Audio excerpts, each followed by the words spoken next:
Hello guys, welcome to यार study point channel. कैसे हैं आप सभी? आई होप आप सभी ठीक होंगे। आप सभी जानते हैं कि हमने एक टारगेट बना है कि रेलवे ग्रुप डी के एग्जाम से पहले मोस्ट इंपॉर्टेंट क्वेश्चन को डिस्कस करेंगे। ये उसी सीरीज का पार्ट 13 है। अगर आप पहले का वीडियो नहीं देखे हैं तो उसका लिंक नीचे डिस्क्रिप्शन बॉक्स में तथा आई बटन दोनों पर दिया गया, आप जरूर देखें। आज के इस वीडियो में हम सामान्य विज्ञान के मोस्ट इंपॉर्टेंट क्वेश्चन को डिस्कस करेंगे। आप सभी हमारे साथ शुरू से लेकर के अंत तक जुड़े रहें ताकि आपका कोई भी क्वेश्चन मिस ना हो पाए, क्योंकि ये रेलवे ग्रुप डी के एग्जाम के लिए बहुत ही महत्वपूर्ण है। अगर आपको ये वीडियो अच्छी और हेल्पफुल लगे तो लाइक कर दीजिएगा, अपने दोस्तों के साथ शेयर कर दीजिए, और अभी तक इस चैनल को सब्सक्राइब नहीं किए हैं तो ऐसे ही हेल्पफुल वीडियो देखते रहने के लिए हमारे चैनल को सब्सक्राइब कर दीजिए और बेल आइकन को प्रेस करना ना भूलें, जिससे आपको लेटेस्ट अपडेट का नोटिफिकेशन मिलती रहेगी। चलिए क्वेश्चन देखते हैं। आज का जो हमारा पहला क्वेश्चन वह है, किसी तारे का रंग सूचक क्या होता है? इसका आंसर होगा उसके ताप का। ध्यान रखिएगा, किसी तारे का रंग सूचक उसके ताप का होता है। आप देखते हैं नेक्स्ट क्वेश्चन। नेक्स्ट है, मृग तृष्णा उदाहरण है। मृग तृष्णा पूर्ण आंतरिक परिवर्तन का एक उदाहरण है। आप देखते हैं नेक्स्ट क्वेश्चन। नेक्स्ट है, सूर्य में ऊर्जा का स्रोत है। इसका आंसर होगा नाभिकीय संलयन। ध्यान रखिएगा, सूर्य में ऊर्जा का स्रोत है नाभिकीय संलयन। अब देखते हैं नेक्स्ट क्वेश्चन। नेक्स्ट है, परमाणु रिएक्टर क्या है? परमाणु रिएक्टर आणविक भट्टी होता है। आप देखते हैं नेक्स्ट क्वेश्चन। नेक्स्ट है, अतिचालक का लक्षण क्या होता है? इसका आंसर होगा अनंत परागम्यता। ध्यान रखिएगा, अतिचालक का लक्षण अनंत परागम्यता होता है। आप देखते हैं नेक्स्ट क्वेश्चन। नेक्स्ट है, गैस इंजन की खोज किसने की थी? इसका आंसर होगा डेमलर ने। मोस्ट इंपोर्टेंट क्वेश्चन है, ध्यान रखिएगा, गैस इंजन की खोज डेमलर ने की थी। आप देखते हैं नेक्स्ट क्वेश्चन। नेक्स्ट है, रडार का आविष्कारक कौन था? रडार का आविष्कारक रॉबर्ट वाटसन था। ध्यान रखिएगा, रडार का आविष्कारक रॉबर्ट वाटसन था। अब देखते हैं नेक्स्ट क्वेश्चन। नेक्स्ट है, पृथ्वी की आयु का मापन किस विधि द्वारा किया जाता है? इसका आंसर होगा यूरेनियम डेटिंग द्वारा। ध्यान रखिएगा, पृथ्वी की आयु का मापन यूरेनियम डेटिंग के द्वारा किया जाता है। अब देखते हैं नेक्स्ट क्वेश्चन। नेक्स्ट है, पायरोमीटर का प्रयोग करते हैं। पायरोमीटर का प्रयोग अत्यधिक उच्च तापक्रम नापने में करते हैं। अब देखते हैं नेक्स्ट क्वेश्चन। नेक्स्ट है, धूप के चश्मे की पावर होती है। धूप के चश्मे की पावर 0 डायोप्टर होती है। अब देखते हैं नेक्स्ट क्वेश्चन। नेक्स्ट है, थोरियम का मुख्य स्रोत क्या होता है? थोरियम का मुख्य स्रोत मोनाजाइट होता है। अब देखते हैं नेक्स्ट क्वेश्चन। नेक्स्ट है, जब कोई जहाज नदी से सागर में घुसता है तब क्या होता है? इसका आंसर होगा जब कोई जहाज नदी से सागर में घुसता है तब जहाज कुछ ऊपर उठ जाता है। अब देखते हैं नेक्स्ट क्वेश्चन। नेक्स्ट है, अस्त होते समय सूर्य लाल क्यों दिखाई देता है? इसका आंसर होगा प्रकीर्णन के कारण। ध्यान रखिएगा, अस्त होते समय सूर्य लाल दिखाई देता है प्रकीर्णन के कारण। अब देखते हैं नेक्स्ट क्वेश्चन। नेक्स्ट है,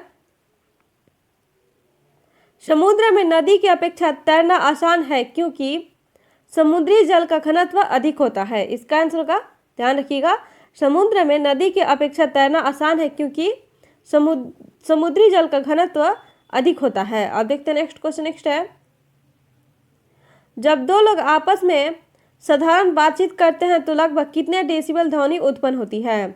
इसका आंसर होगा 30 से 40 डेसिबल। ध्यान रखिएगा, जब दो लोग आपस में साधारण बातचीत करते हैं तो लगभग 30 से 40 डेसिबल ध्वनि उत्पन्न होती है। अब देखते हैं नेक्स्ट क्वेश्चन। नेक्स्ट है, C14 समस्थानिक की खोज किसने की थी? मोस्ट इंपोर्टेंट क्वेश्चन है, ध्यान रखिएगा, C14 समस्थानिक की खोज F किल्वी ने की थी। अब देखते हैं नेक्स्ट क्वेश्चन। नेक्स्ट है, लेसर का पूर्ण रूप क्या होता है?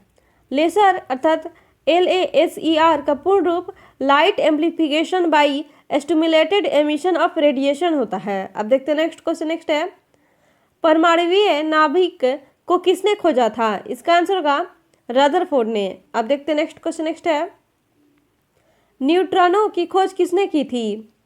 न्यूट्रिनो की खोज पाउली ने सन 1930 ईस्वी में की थी। अब देखते हैं नेक्स्ट क्वेश्चन। नेक्स्ट है, सामान्यतः ट्यूबलाइट में कौन सी गैस होती है?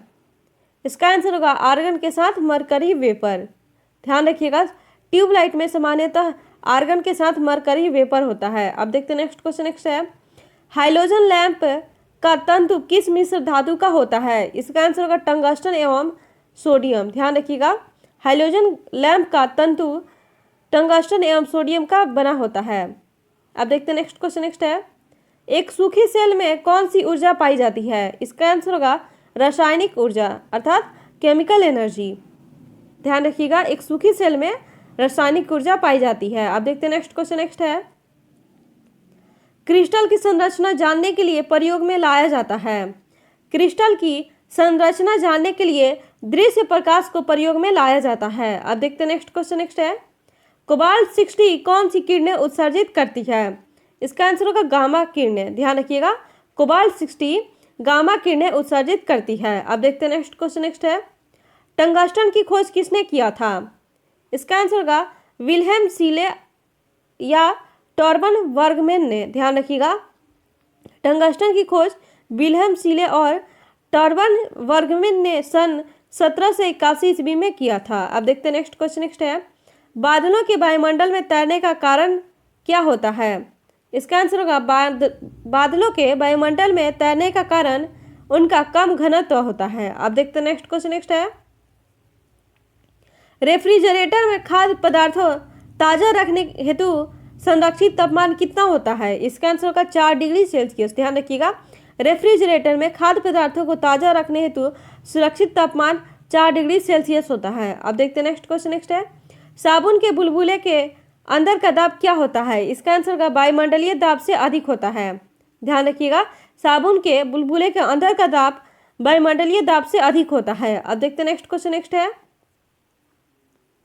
जब दो लोग जोर से बातचीत करते हैं तो लगभग कितने डेसिबल ध्वनि उत्पन्न होती है? इसका आंसर होगा 50 से 60 डेसिबल। ध्यान रखिएगा, जब दो लोग धीरे धीरे अर्थात नॉर्मल बात करते हैं तो उनके बीच ध्वनि 30 से 40 डेसिबल होती है, और जब दो लोग जोर से बात करते हैं तो उनके बीच ध्वनि 50 से 60 डेसिबल उत्पन्न होती है। अब देखते हैं नेक्स्ट क्वेश्चन। नेक्स्ट है, घड़ी में स्फटिक क्रिस्टल का कार्य किस पर आधारित है? इसका आंसर होगा दाब विद्युत प्रभाव पर। अब देखते हैं नेक्स्ट क्वेश्चन। नेक्स्ट है, प्रतिवर्ती धारा को दिष्ट धारा में परिवर्तित करने वाली युक्ति को क्या कहते हैं? इसका आंसर होगा रेक्टिफायर। ध्यान रखिएगा, प्रतिवर्ती धारा को दिष्ट धारा में परिवर्तित करने वाली युक्ति को रेक्टिफायर कहते हैं। अब देखते हैं नेक्स्ट क्वेश्चन। नेक्स्ट है, किस बिंदु पर फ़ारेनहाइट तापक्रम सेंटीग्रेड तापक्रम का दुगुना होता है? इसका आंसर होगा 160 डिग्री फ़ारेनहाइट। ध्यान रखिएगा, 160 डिग्री फ़ारेनहाइट पर फ़ारेनहाइट तापक्रम सेंटीग्रेड तापक्रम का दुगुना होता है। अब देखते हैं नेक्स्ट क्वेश्चन। नेक्स्ट है, टेलीविजन के दूरस्थ नियंत्रण में किस प्रकार की प्रकाश तरंगों का उपयोग होता है? इसका आंसर होगा औरक्त। ध्यान रखिएगा, टेलीविजन के दूरस्थ नियंत्रण में औरक्त की प्रकाश तरंगों का उपयोग होता है। अब देखते हैं नेक्स्ट क्वेश्चन। नेक्स्ट है, एक कार बैटरी में प्रयुक्त विद्युत अपघट्य कितना होता है? इसका आंसर होगा सल्फ्यूरिक अम्ल। ध्यान रखिएगा, एक कार बैटरी में प्रयुक्त विद्युत अपघट्य सल्फ्यूरिक अम्ल होता है। अब देखते हैं नेक्स्ट क्वेश्चन। नेक्स्ट है, ऑप्टिकल फाइबर किस सिद्धांत पर कार्य करता है? इसका आंसर होगा पूर्ण आंतरिक परिवर्तन पर। ध्यान रखिएगा, ऑप्टिकल फाइबर पूर्ण आंतरिक परिवर्तन सिद्धांत पर कार्य करता है। अब देखते हैं नेक्स्ट क्वेश्चन। नेक्स्ट है, बुलेट प्रूफ वस्तुओं के निर्माण में कौन सा बहुलक प्रयुक्त होता है? इसका आंसर होगा पॉलीकार्बोनेट्स। ध्यान रखिएगा, बुलेट प्रूफ वस्तुओं के निर्माण में पॉलीकार्बोनेट्स नामक बहुलक प्रयुक्त होता है। आप देखते हैं नेक्स्ट क्वेश्चन। नेक्स्ट है, भारत में प्रचुर मात्रा में उपलब्ध महत्वपूर्ण नाभिकीय ईंधन क्या है? इसका आंसर होगा थोरियम। अब देखते हैं नेक्स्ट क्वेश्चन। नेक्स्ट है, समुद्र में प्लावन करते हुए आइसबर्ग का कितना भाग समुद्र की सतह से ऊपर होता है? इसका आंसर होगा 1/10 भाग। अब देखते हैं नेक्स्ट क्वेश्चन। नेक्स्ट है,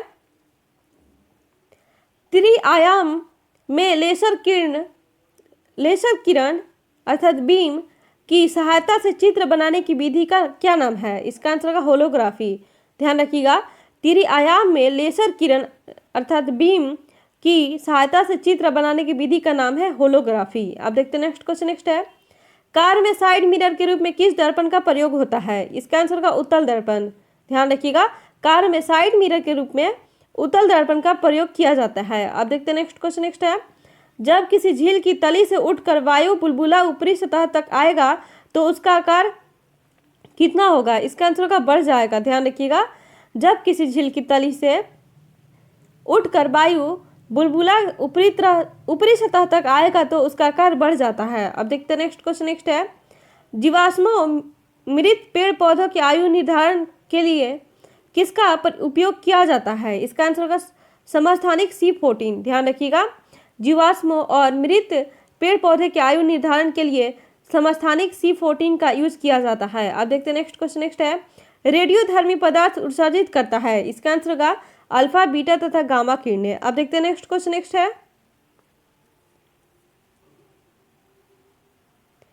फ्लोरोसेंट ट्यूब अर्थात प्रतिदीप्ति बल्ब में कौन सी गैस भरी जाती है? इसका आंसर होगा मर्क्यूरिक ऑक्साइड और नियोन। ध्यान रखिएगा, फ्लोरोसेंट ट्यूब अर्थात प्रतिदीप्ति बल्ब में मर्क्यूरिक ऑक्साइड और नियोन नामक गैस भरी जाती है। अब देखते हैं नेक्स्ट क्वेश्चन। नेक्स्ट है, दिष्ट धारा का डायरेक्ट करंट अर्थात डीसी को प्रतिवर्ती धारा या अल्टरनेटिंग करंट अर्थात एसी में परिवर्तित करने वाली युक्ति को क्या कहते हैं? इसका आंसर होगा इन्वर्टर। ध्यान रखिएगा, दिष्ट धारा अर्थात डायरेक्ट करंट को प्रतिवर्ती धारा अर्थात अल्टरनेटिंग करंट में परिवर्तित करने वाली युक्ति को इन्वर्टर कहते हैं। और ये भी ध्यान रखिएगा, परिवर्तित धारा को दिष्ट धारा में परिवर्तित करने वाली युक्ति को रेक्टिफायर कहते हैं। अब देखते हैं नेक्स्ट क्वेश्चन। नेक्स्ट है, अस्थायी चुंबक बनाए जाते हैं? अस्थायी चुंबक इस्पात के बनाए जाते हैं। अब देखते हैं नेक्स्ट क्वेश्चन। नेक्स्ट है, आंवला का स्वाद कैसा होता है? इसका आंसर होगा खट्टा। अब देखते हैं नेक्स्ट क्वेश्चन। नेक्स्ट है, भारी जल का अणु भार कितना होता है? इसका आंसर होगा 20। अब देखते हैं नेक्स्ट क्वेश्चन। नेक्स्ट है, तड़ित चालक बनाए जाते हैं? तड़ित चालक तांबे के बनाए जाते हैं। थैंक यू दोस्तों, अगर आपको ये वीडियो अच्छी और हेल्पफुल लगी तो लाइक कर दीजिए, अपने दोस्तों के साथ शेयर कर दीजिए, और अभी तक इस चैनल को सब्सक्राइब नहीं किया है तो ऐसे ही हेल्पफुल वीडियो देखते रहने के लिए हमारे चैनल को सब्सक्राइब कर दीजिए और बेल आइकन को प्रेस करना ना भूलें, जिससे आपको लेटेस्ट अपडेट का नोटिफिकेशन मिलती रहेगी। अगर आप पहले का वीडियो नहीं देखे हैं तो उसका लिंक नीचे डिस्क्रिप्शन बॉक्स में तथा आई बटन दोनों पर दिया गया है, आप जरूर देखें। चलिए अब मिलते हैं नेक्स्ट वीडियो में।